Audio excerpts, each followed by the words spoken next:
Okay, besties, I want you to picture your bloodstream like a giant highway. Now imagine that traffic suddenly stops because somebody dropped this really big, huge glob of jelly, also known as a blood clot, directly in the middle of the road. Now that would be a major problem, but we're going to enter our heroes, the anticoagulants. These medications don't just break clots apart, there's another crew that does that. But they do help with preventing those new clots from forming by putting the brakes on the clotting factors in the coagulation cascade. This is that fancy chain reaction your body uses to form clots. So when do we actually call in our anticoagulant crew? We do this anytime that there's a risk of clots clogging up the flow, like with deep vein thrombosis, known as DVTs. That's when you have a clot in your leg. It could even be a pulmonary embolism, also known as a PE, and that's when a clot travels into your lung. We could see them used with ischemic strokes and transient ischemic strokes known as TIAs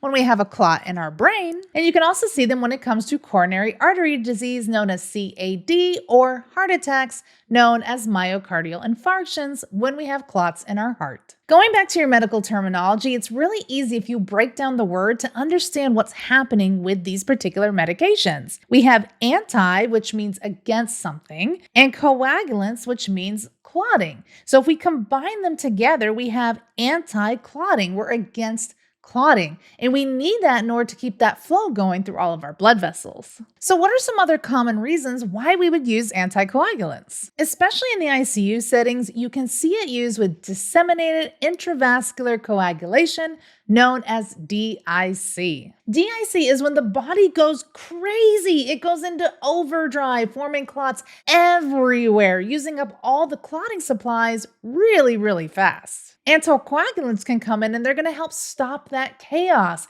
and give the body a rest and chance to reset. Having worked in CVICU for many, many years, we see a lot with cardiac valve replacements as well. Typically, we see it with mechanical heart valves that are going to be implanted. And when they're implanted, they actually trigger clots since the body sees these mechanical heart valves as foreign. Anticoagulants are going to ultimately be used long-term to prevent stroke as well as any kind of valve blockage. And then, of course, we have our coronary angioplasties. That's when we place stents inside of our blood vessels. It's a really cool process where a balloon is going to be inserted into the blood vessel. It's going to open up that clog inside the artery, and a stent is going to be placed there in order to keep it open. Anticoagulants help prevent clots from forming on the new stent while it settles in. And here's the big key coming from a CVICU nurse. Sometimes we can have something called reocclusion, meaning that the blood vessel can reocclude even though the stent is there and block the blood flow.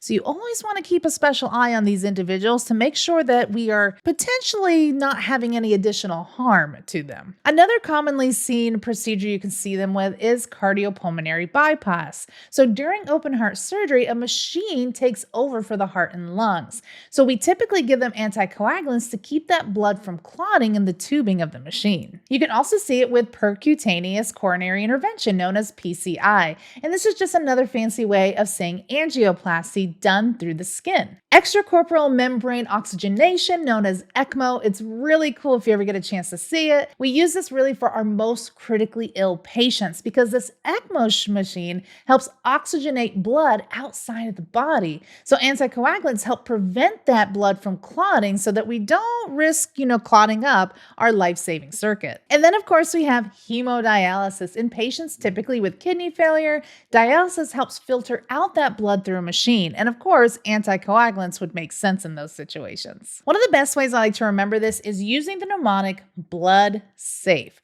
which stands for bypass, lung life support, overactive clotting, open vessels, dialysis, stents and valves, artificial hearts, foreign valve replacements, and emergency heart procedures. So what's one of our most common anticoagulants? It's heparin.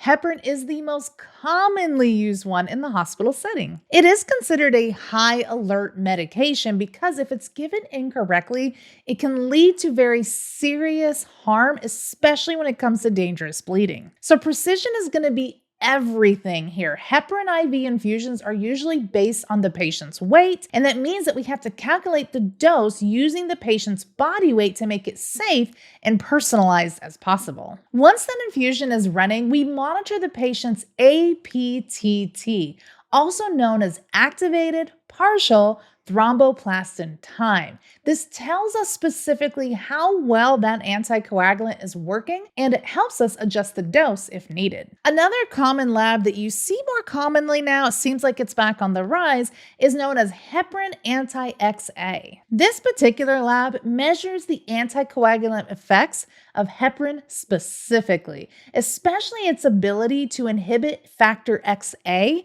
which is a key protein involved in blood clotting. So safety check, because this heparin carries such a high risk of bleeding, we always want to use an electronic IV infusion pump in order to administer this medication. The pump is usually programmed in milliliters per hour, also known as mLs per hour.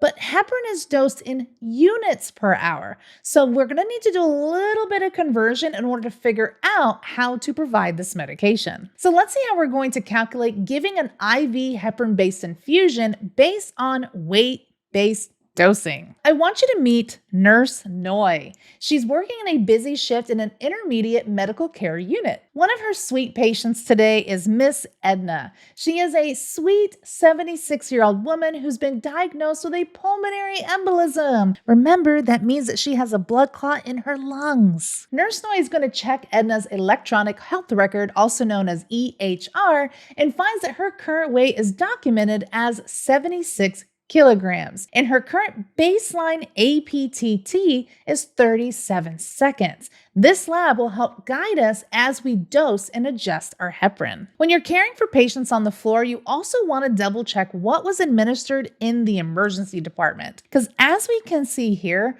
earlier in the ER, Edna had received a heparin bolus to kickstart her treatment. Now it's time for us on the floor to actually begin her continuous IV heparin infusion. So here is our order that we need to provide to Edna.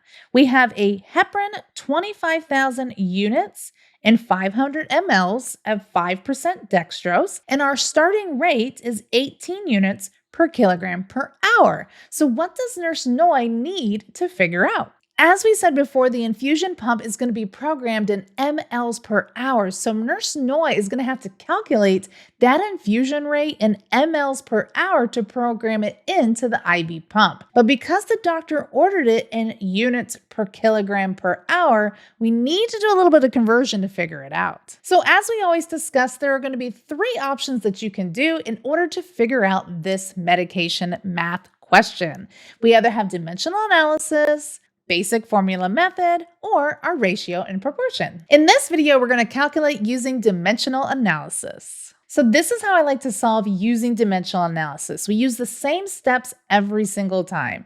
We start off with what is our desired dose, or what is our patient weight if we were doing a weight-based type of question. Then we want to see, is there any conversion that we're going to have to do? What is our desired dose? What did the provider order? And then lastly, what was the dosage and what was the volume available? So I filled in a lot of this information already for you. So right here, we can see that our patient weighs 76 kilograms. Is there any conversion that we're going to have to do? Yes, right? We know that we're going to have to go from units to mLs. So what is our desired dose going to be? We know that we have to give 18 units per kilogram per hour based on what the provider ordered. And then lastly, what is our medication available in? We know that we have to give 25,000 units, a portion of it at least, in 500 mLs. So let's start plugging some things in. So we're going to start off with what we know, and that is our patient weight, because we have to start, of course, always with our patient first. So I'm going to put 76 kilograms on the top of my first fraction, and that is based on the one patient that we are giving this heparin to. So because we have some kind of conversion taking place,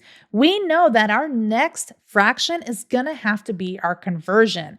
And we know that we always have to line up our fractions in order to cancel things out. So because we put 76 kilograms in the numerator of our first fraction, we need to put our kilograms in the denominator of our second fraction. Now for our next fraction, we need to put in what the provider ordered. So we know that we need to give what?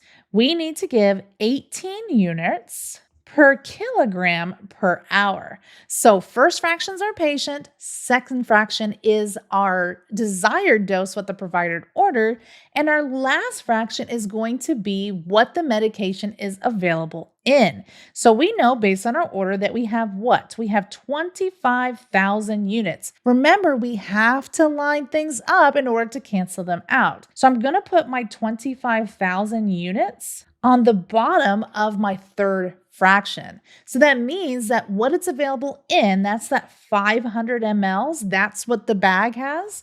We need to put that on the top. Now we're just going to see if we can cancel everything out. We can cancel out kilograms to kilograms, units to units, and that means all we're left with is mLs per hour for our patient. Now we're going to start doing a little handy dandy math. So we're going to multiply everything on the top of our fractions and everything on the bottom of our fractions. So starting with our top fraction, we have 76 multiplied by 18 multiplied by 500 is going to give us our answer option of 684,000. Now let's do the same thing on our bottom. We have one patient. We don't really have anything we need to multiply here because that's just the conversion.